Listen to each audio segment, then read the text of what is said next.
Hello అండి అందరికీ welcome to Vijaya's wonder. అందరు ఎలా ఉన్నారండి? మేమైతే చాలా బాగున్నాము. మీరందరు ఎలా ఉన్నారో కామెంట్ సెక్షన్లో కామెంట్ చేయండి. ఇంకా ఈరోజు వీడియోలోకైతే మనం వెళ్ళిపోదామండి. ఈరోజు వీడియో ఏమిటంటే, ఈ మధ్య కాలంలో ఒక 10,000 ఉంటే ఇస్తావా, అర్జెంటుగా అవసరం ఉంది అని చెప్పి మనల్ని చాలా ఈజీగా తేలికగా అడుగుతూ ఉంటారండి. ఇలాంటి వాళ్ళకు ప్రతి ఒక్కరికి తగిలే ఉంటారు. ప్రతి ఒక్కరికి ఎవరో ఒకరు ఖచ్చితంగా తగిలే ఉంటారండి. ఒక 10,000 ఉంటే ఫోన్పే చేస్తావా? ఈ మధ్య కాలంలో మరీ ఫ్యాషన్ అయిపోయిందండి. అప్పుడైతే బై హ్యాండ్ 1,000-500 అని అడిగేవాళ్ళు. ఈ మధ్య కాలంలో 10,000ను చాలా తేలికగా ఈజీగా ఆడవాళ్ళు కూడా ఫోన్పే చేస్తావా అని చెప్పేసి చాలా ఈజీగా తేలికగా అడుగుతున్నారండి. మరి అదేమిటి, ఎలా మనం అనేది ఈ వీడియోలో తెలుసుకుందాము. వీడియోలోకి వెళ్ళే ముందు దయచేసి ఎవరైనా మన ఛానల్ని కొత్తగా చూస్తుంటే మాత్రం ప్లీజ్ సబ్స్క్రైబ్ చేసుకోండి. ఇదొక్క వీడియో చూసి మిమ్మల్ని సబ్స్క్రైబ్ చేసుకోమని అయితే నేను అడగనండి. మన దాంట్లో చాలా money savings videos, gold savings videos, vlogs చాలా ఉన్నాయి. వాటిలో మీకు ఏ ఒక్కటి నచ్చినా కానీ ప్లీజ్ సబ్స్క్రైబ్ చేసుకోండి. అలాగే ఒక లైక్ చేయండి, నాకు కొంచెం మోటివేషన్గా ఉంటుంది. అలాగే మీకు ఒకవేళ ఈ వీడియో నచ్చింది అని అంటే మీ ఫ్రెండ్స్కు, రిలేటివ్స్కు షేర్ చేయండి, వాళ్ళకు కూడా ఉపయోగపడుతుంది. ఇంకా వీడియోలోకి మనం వెళ్ళిపోదామండి. చాలా తేలికగా ఒక 10,000 ఉంటే ఇస్తావా, అర్జెంటుగా నాకు అవసరం ఉంది అని చెప్పి మన ఫ్రెండ్స్, అదేవిధంగా ఆడవాళ్ళు కూడా అండి 1,000 రూపాయలు, 500 కాకుండా 10,000ను చాలా తేలికగా ఈ మధ్య కాలంలో మాకు కూడా ఒక ఫోన్ వచ్చిందండి. ఒక 20,000 అర్జెంటుగా అవసరం ఉంది, ఇస్తారా అనేసి. సో మనం అది ఎలా చెప్తారంటే వాళ్ళ మాటలు నమ్మశక్యంగా ఉంటాయండి నిజంగా. వైఫ్ అండ్ హస్బెండ్ వీళ్ళిద్దరిలో ఎవరైనా చేస్తారు. 10,000 అంటే తేలికగా మొదటిది వచ్చేసి చాలా తేలికండి. 10,000 అన్న విషయం మనకైతే చాలా కష్టము ఆ 10,000. ఇంకా వైఫ్ అండ్ హస్బెండ్ ఎవరైనా ఈ మధ్య కాలంలో అడుగుతున్నారు, స్త్రీలు లేదా పురుషులు.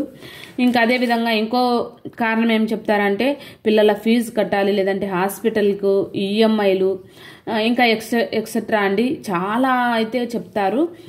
ఫీజు కట్టాలి, మరి ముఖ్యంగా అయితే ఫీజు కట్టాలి, లేదంటే హాస్పిటల్లో ఖర్చు ఉంది, లేదంటే మేము ఈ నెల ఈఎంఐ కట్టలేదు, మా శాలరీ మొత్తం అయిపోయింది అని చెప్పేసి. ఇంకా నెక్స్ట్ పాయింట్ వచ్చేసి, ఇంకా శాలరీ పడలేదు, శాలరీ లేదు, అయిపోయింది, నెల ఎండింగ్కి వచ్చింది కదా, లేదంటే శాలరీ పడలేదు, లేదంటే శాలరీ పడి ఈ మంత్ నాకు పలానా ఖర్చు వచ్చింది, ఎక్స్ట్రా ఖర్చు వచ్చింది, అందుకనే నా దగ్గర డబ్బులు లేదు అని చెప్పేసి ఇంకొకరైతే ఇంకో రకంగా అయితే చెప్తారు.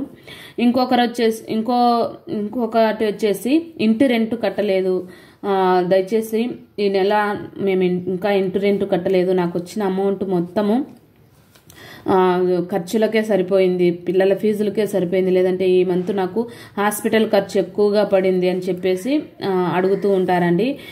ఇంకొంతమంది వచ్చేసి మేము చాలా ఇబ్బందుల్లో ఉన్నాము, ఇండ్లు గడవడం అంటేనే చాలా కష్టంగా ఉంది, మేము సరుకులు కూడా తెచ్చుకోలేదు ఈ నెలలో, పిల్లలకి పాలు కూడా తెచ్చుకోలేని పరిస్థితిలో ఉన్నాము, చాలా ఇబ్బందుల్లో ఉన్నాము అని చెప్పేసి అలా కొంతమంది నమ్మిస్తారండి.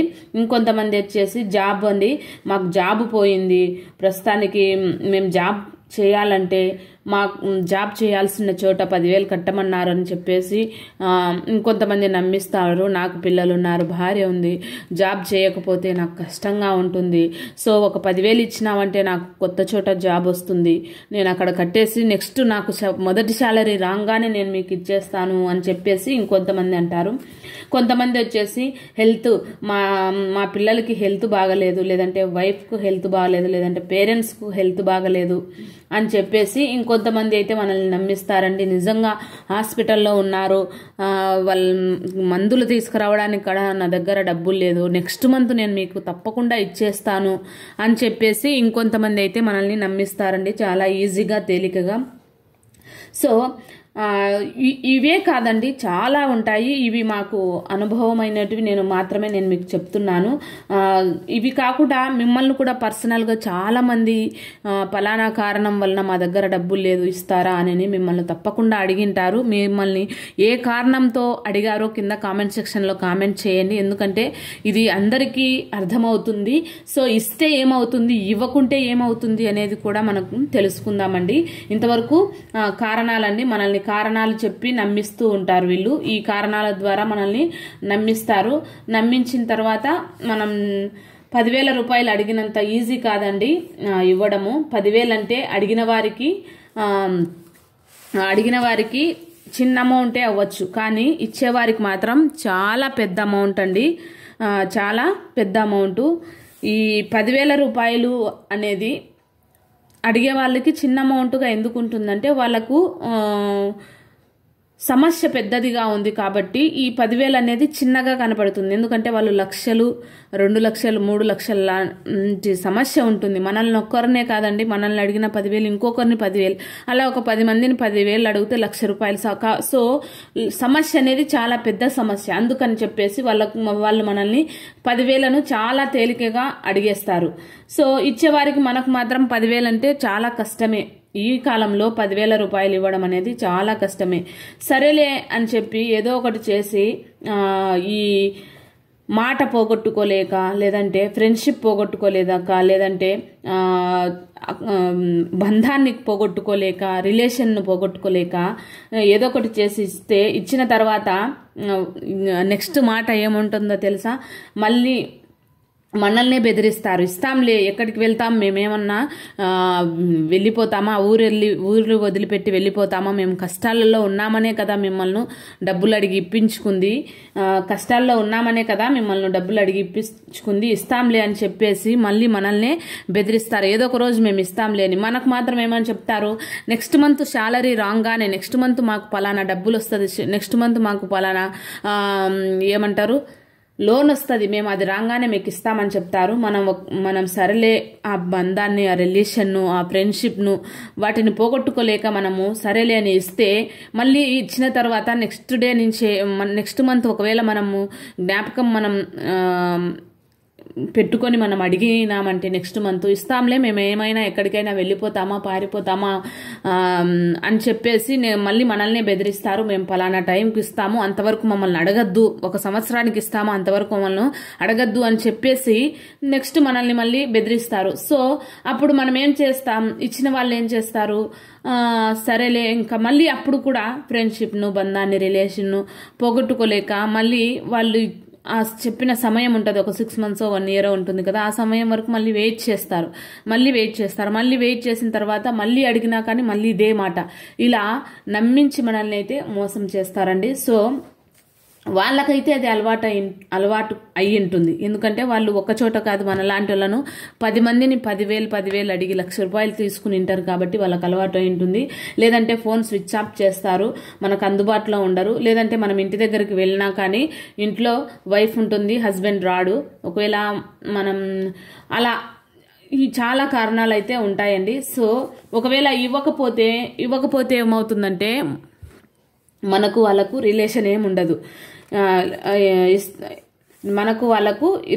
ఏముండదు, మనల్ని ఏమంటారు, పెద్ద చాడిస్టు, పిసినారి, మనుషులంటే విలువే లేదు, డబ్బుల కంటే మనుషుల్నే ఎక్కువగా ప్రేమిస్తారు. ఇలా చాలా మాటలతో మనల్ని అయితే పొడుస్తూ ఉంటారండి. మనం ఇస్తే తిరిగి ఇవ్వడం కష్టం, లేదంటే ఇవ్వలేదంటే ఇచ్చినా మాటలు పడాలి, ఇవ్వకపోయినా మాటలు పడాలండి. సో చాలా ఇబ్బంది అయితే మనకు ఉంటుంది. మన దగ్గర ఒక ₹10 చేతిలో ఉందంటే అవతల వ్యక్తి మనల్ని చాలా చిన్న చూపు చూస్తాడండి. ఈ ₹10 సంపాదించుకోవడానికి ఎంత కష్టపడినారో అని చెప్పేసి ఈ ₹10 సంపాదించిన వ్యక్తికి మాత్రమే తెలుస్తుంది. సో నిజంగా మనిషి విలువ తెలిసిన వాడు ఎవరిని డబ్బులు అడగడండి. ఎందుకంటే అతనికి వాల్యూ తెలుసు, మనిషి వాల్యూ తెలుసు, డబ్బులు వాల్యూ తెలుసు. దేని దాన్ని సపరేట్గా చూస్తాడు, మనిషినిగా చూస్తాడు, డబ్బులుగా చూస్తాడు. ఎవరి దగ్గర చెయ్యి అయితే చాచడు. సో పొరపాట్స్ కూడా ఏమి చేయడు. మనుషుల విలువ తెలిసిన వాడికి ఎలాంటి అలవాట్లు కూడా ఉండవండి, బ్యాడ్ హ్యాబిట్స్ కూడా ఏమి ఉండవు. సో కాబట్టి మనిషి విలువ తెలిసిన వాడి దగ్గర తప్పకుండా డబ్బులు ఉంటుంది. మనిషి విలువ లేని వాళ్ళ దగ్గరనే డబ్బులు అనేది ఉండదు. సో ఈ 10,000 అమౌంట్ను చాలా తేలికగా అడిగే వాళ్ళకి మనుషుల విలువ తెలియదు, అంతకంటే ఎక్కువగా డబ్బుల విలువ తెలియదు అన్నది ఈరోజు వీడియో అండి. మనం ఎవరి దగ్గర చేయి చాచకుండా ఉండాలంటే మనం కష్టపడి పని చేయాలండి. ఈ రోజు నుంచే మనం సేవింగ్స్ అనేది మొదలు పెట్టాలి. మనం సంపాదించిన డబ్బులను వచ్చిన దానికంటే ఎక్కువగా ఖర్చు చేయడం కాకుండా, ₹1 వస్తే అందులో నుంచి కనీసం అంటే 25% అయినా సేవింగ్స్ చేసి మిగతా దాన్ని మనము ఖర్చులకు పెట్టుకున్నామంటే ఒకరి దగ్గర చేయి చాపాల్సిన అవసరం లేదు, వాళ్ళ చేత మనం అనిపించుకోవాల్సిన అవసరం లేదు. మనం కూడా వాళ్ళని పిసనారులు, దరిద్రులు, మనుషుల విలువ తెలియదు అని అనాల్సిన అవసరం అయితే ఉండదండి. సో ఈ రోజు వీడియో ఇదేనండి. వీడియో మీకు నచ్చిందని అనుకుంటున్నాను. వీడియో నచ్చితే లైక్ చేసి షేర్ చేయండి. ఓకే ఫ్రెండ్స్, మరి బాయ్. మరొక మంచి వీడియోతో మళ్ళీ కలుద్దాం.